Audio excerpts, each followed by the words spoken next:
13 رجب کو گئی تھی، 13 14 15 16 رجب 3 دن اللہ کے گھر میں بیٹھی رہی۔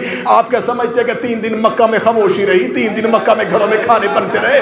یہ 3 دن باری باری آتے تھے، دیوار کعبہ کے قریب کھڑے ہوتے تھے، دروازے پہ تالا دیکھتے تھے، دیکھ کے کہتے تھے رات والے دن والوں کو بتاتے، دن والے رات والوں کو بتاتے، رات کا پہرا دن کا پہرا۔ گھروں میں عورتیں مردوں سے پوچھتی بی بی آئی کہ نہیں آئی، بی بی آئی کہ نہیں آئی، بی بی آئی کہ نہیں آئی۔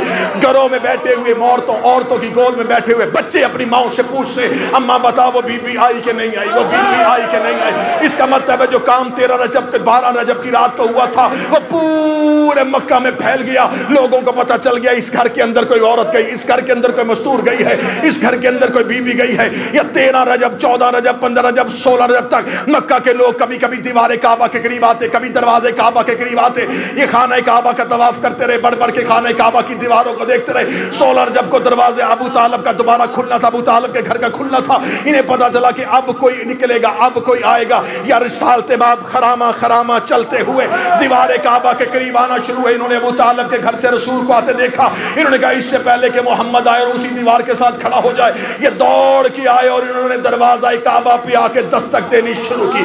دروازہ کعبہ پہ زور زور سے دستک دینی شروع کی۔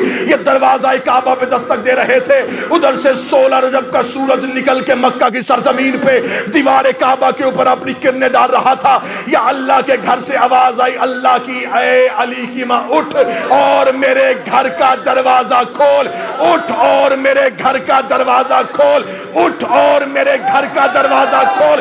بی بی نے کہا بلایا دیوار سے تھا، واپس دروازے سے کیوں بھیج رہا ہے؟ آواز آئی آج پورا مکہ میرے دروازے پہ دستک دے رہا ہے، اٹھ میرے گھر کا دروازہ کھول اور اپنے ہاتھوں سے علی بلند کر تاکہ میں دنیا کو بتا دوں جب بھی کوئی میرے دروازے پہ دستک دیتا ہے اندر سے علی آتا